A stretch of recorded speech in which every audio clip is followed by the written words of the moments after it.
Welcome to রুইজি networks and welcome to A to Z engineering.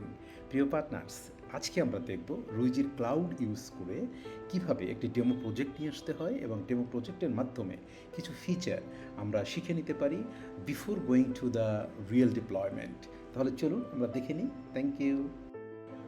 প্রিয় দর্শক, এই মুহূর্তে আমরা রুইজি নেটওয়ার্কসের ক্লাউডে কিভাবে আমরা ঢুকবো সেটা আমরা দেখছি। প্রথমেই ক্লাউডে আমরা ওয়েবসাইটে গেলাম। সেখানে আমাদের একটা ইমেল অপেক্ষাই ক্রিয়েট করা থাকবে, না হলে আপনাদের ক্রিয়েট করে নিতে হবে। তো আমার যেহেতু একটা ইমেল ক্রিয়েট করা আছে, তাহলে আমি আমার ইমেল অ্যাড্রেসটা দিচ্ছি এবং অ্যাকর্ডিংলি আমার পাসওয়ার্ডটা আমি দিচ্ছি। সো এখন আমি দেখতে পাচ্ছি যে ইমেল এগেনস্টে যে পাসওয়ার্ড দেওয়া ছিল এটা দিলেই আমি আমার রুইজি ক্লাউডের আমি ঢুকতে পারবো। যেখানে ঢুকলে আপনারা সবাই এরকমই একটা ফিচার দেখতে পাবেন, এরকমই একটা লুক দেখতে পাবেন, যেখান থেকে আপনারা প্রজেক্টগুলোকে ম্যানেজ করতে পারবেন। সো প্রথমেই আমাদের কাজ হচ্ছে একটা ডেমো প্রজেক্ট যদি নিতে চাই, তাহলে দেখেন একটা ডেমো আছে। আমরা একটা ডেমোতে ক্লিক করব। ক্লিক করলে এখানে অনেক ধরনের ডেমো আছে, যে এসএমবি প্রোডাক্টের জন্য, সিসিটিভির জন্য, হোটেল সলিউশনের জন্য। তো আমরা একটা সিসিটিভি ডেমো প্রজেক্ট নিচ্ছি, যেখান থেকে আমরা একটি মাত্র হলেও সুইচের একটি অপশন আমরা ট্রাই করব। সো আমাদের ডেমো প্রজেক্ট নেওয়া হয়েছে। এখানে আপনি দেখছেন যে আপনি ভিউ প্রজেক্ট চলে আসছে, যেখানে আমরা একটা টোপোলজি দেখতে পাচ্ছি, যেটা রিয়েল ফিল্ডে আপনারা এ ধরনেরই টোপোলজি পাবেন as per your connected device. So এখান থেকে আমরা কতগুলো ডিভাইস কানেক্ট আছে সেটা আমরা দেখতে পারি। শুধু দেখাই না, ডিভাইসগুলোকে এখান থেকে আমরা ম্যানেজ করতে পারি। অ্যাকর্ডিংলি এটা যদি ওয়াইফাই প্রজেক্ট হয়, তাহলে কতগুলো এপি আন্ডারে কতগুলো ইউজার কানেক্ট আছে সেগুলো আমরা দেখতে পারি।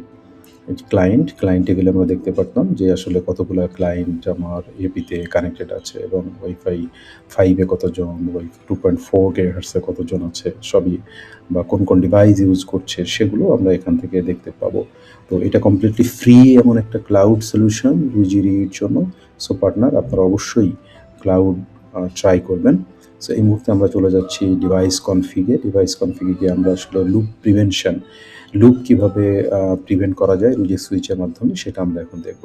সো ডিভাইস কনফিগ, আমরা যদি লুপ প্রিভেনশনে যাই, লুপ প্রিভেনশনে আমরা ক্লিক করলেই এরকম একটা চলে আসবে আউটলুক। সেখান থেকে লুপ প্রিভেনশন অপশনটাকে এনাবেল করতে হবে। এনাবেল করলে বাই ডিফল্ট এখানে সব হোয়াইট পোর্টগুলা, সুইচের পোর্টগুলো হোয়াইট দেখাচ্ছে, কারণ ডান দিকে আমরা দেখতে পাচ্ছি যে কতগুলা ইন্ডিকেশন আছে। এটা মানে হচ্ছে এখানে কোনো কনফিগার করা নাই। সো আমরা যদি এখানে অটো কনফিগারে ক্লিক করি, তাহলে সবগুলো পোর্ট ব্ল্যাক হয়েছে। ব্ল্যাক মিনস এখানে আপনার ওয়ার্নিং এবং হচ্ছে শাটডাউন করবে পোর্টগুলোকে। যদি কোনো লুপ হয় যে কোনো পোর্টে, তাহলে এটা ওয়ার্নিং দেবে এবং শাটডাউন করবে।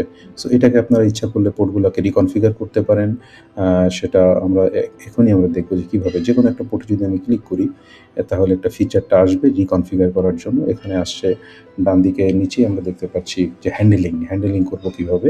তো ওখানে আমরা যদি একটু অপশনটা চেঞ্জ করে দিয়ে দেখি যে ওয়ার্নিং অ্যান্ড ব্লক, যদি আমরা অপশনটা সিলেক্ট করি, ওকে আমরা সিলেক্ট করে আমি দেখতে পাচ্ছি পোর্টের কালারটা অ্যাপ্লাই করার সাথে সাথে পোর্টের কালারটা চেঞ্জ হয়েছে। দ্যাট মিনস ডান পাশে কোনো ইন্ডিকেশন দিচ্ছে যে ওয়ার্নিং অ্যান্ড ব্লক, এই পোর্টটা ওয়ার্নিং অ্যান্ড ব্লক মোডে আছে।